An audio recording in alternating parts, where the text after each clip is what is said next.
Shalom, selamat pagi. Tuhan Yesus menolong, memberkati, mengarahkan, dan terus memimpin kehidupan kita. Doa saya kita semua tetap kuat, tetap terarah hati pikiran kita kepada Tuhan, tetap andalkan Dia, dan kita percaya tidak ada masalah yang tidak dapat ditolong oleh Tuhan, karena Tuhan kita adalah Tuhan yang besar, dan perbuatan-perbuatannya adalah perbuatan-perbuatan yang besar. Ada kasih di dalamnya, ada jalan keluar, ada kekuatan, ada penghiburan, dan ada terang Tuhan selalu menuntun hidup kita. Karena itu jangan lupa kita masih terus membaca saat teduh kita dari kitab Ulangan di pasal 21 sampai pasal 22 ayat ke-30. Dan kita juga baca Injil Lukas pasal 9 ayat 51 sampai pasal 10 ayat 12. Dan kitab Mazmur pasal 74 ayat 1 sampai ayat yang ke-23. Dan jangan lupa juga kita membaca kitab Amsal hari ini dari pasal 12 Amsal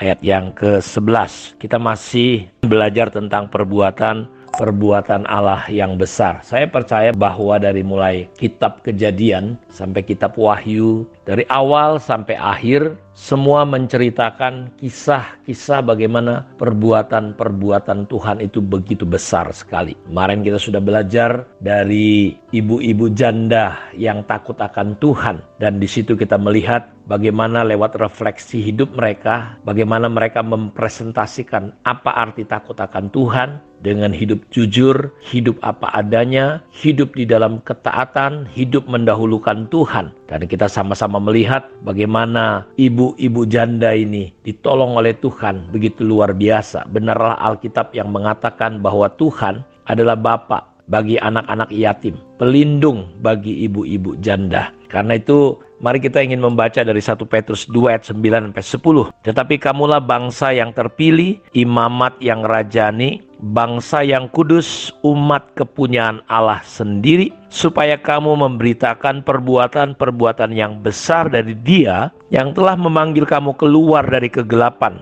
kepada terangnya yang ajaib. Kamu yang dahulu bukan umat Allah, tetapi yang sekarang telah menjadi umatnya. Yang dahulu tidak dikasihani, tetapi yang sekarang telah beroleh belas kasihan. Lewat ayat ini, Tuhan sedang memberi identitas kepada kita bahwa kita adalah bangsa yang terpilih. Kita adalah imamat yang rajani, bangsa yang kudus, umat kepunyaan Allah sendiri. Kita harus tahu Allah kita adalah Allah yang maha besar dan perbuatan-perbuatannya sangat besar. Kita adalah umat kepunyaan Allah sendiri. Untuk apa identitas kita diteguhkan? Supaya kamu memberitakan perbuatan-perbuatan yang besar. Jadi bukan hanya Allah yang melakukan perbuatan yang besar, tetapi saudara dan saya, kita perlu memberitakan perbuatan-perbuatan yang besar dari Dia. Jadi bukan hanya mengalami, bukan hanya tahu, bukan hanya melihat, tetapi Dia memanggil kita, memberi identitas yang baru kepada kita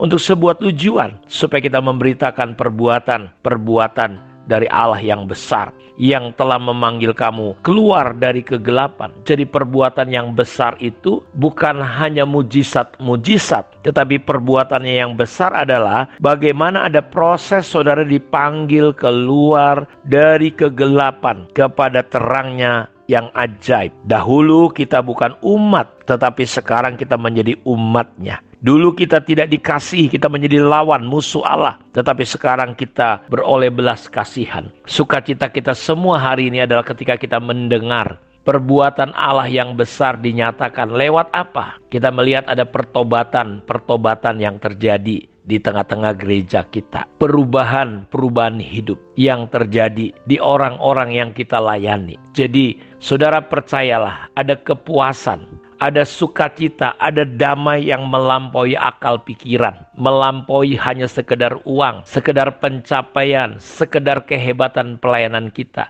Ketika kapan kita tidak berhenti puas hanya melihat orang bertobat, tetapi bagaimana kita bisa menemani orang-orang ini untuk mereka sampai pada titik hidup mereka di mana perbuatan Allah yang besar nyata atas hidup mereka. Saya melihat hari-hari ini sukacita kami adalah ketika melihat anak-anak secara jasmani secara rohani mereka mengalami perubahan. Walaupun kita harus berkorban, menemani dengan cucuran air mata, rasanya waduh, seperti kata Paulus, bahwa aku seperti orang yang mengandung sakit bersalin untuk melahirkan sampai rupa Kristus itu menjadi nyata. Sama seperti khotbah Yeremia kemarin di khotbah ketiga, dia mengatakan bahwa sampai kapan proses ini terjadi dalam hidup kita. Si tukang emas itu sampai melihat emasnya betul-betul murni. Apa ukurannya? Sampai dia melihat wajahnya bisa dilihat di emas itu.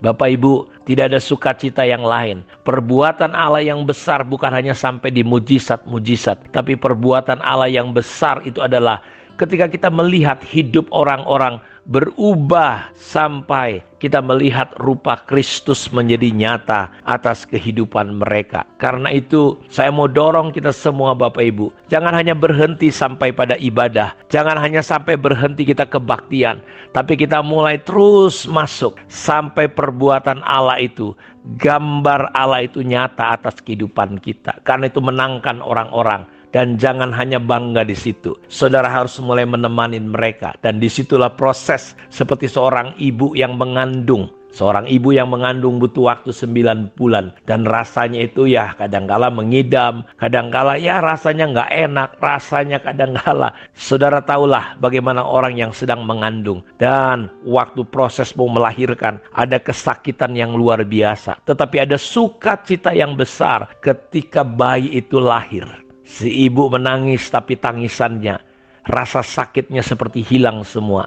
Karena dia melihat anak itu lahir dengan selamat. Saya berdoa Bapak Ibu supaya kita bisa melihat perbuatan Allah yang besar. Bukan hanya sampai di perkara-perkara lahiriah, tapi melihat jiwa-jiwa dimenangkan. Jiwa-jiwa berubah hidup mereka. Berkali-kali saya melihat ada orang-orang yang tadinya sudah hampir bercerai, sudah hampir berpisah. Tapi hari ini hidup mereka berubah. Yang tadinya hidupnya kacau, walaupun mereka Kristen, tapi hidupnya kacau. Sekarang hidupnya bisa terarah.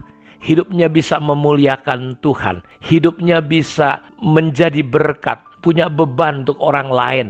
Mereka bukan hanya full time tapi bisa overtime. Mereka tidak lagi menjadi Kristen yang cengeng, Kristen yang menjadi beban, Kristen yang bikin masalah, persoalan. Mereka mulai menunjukkan kualitas hidup kekristenan mereka.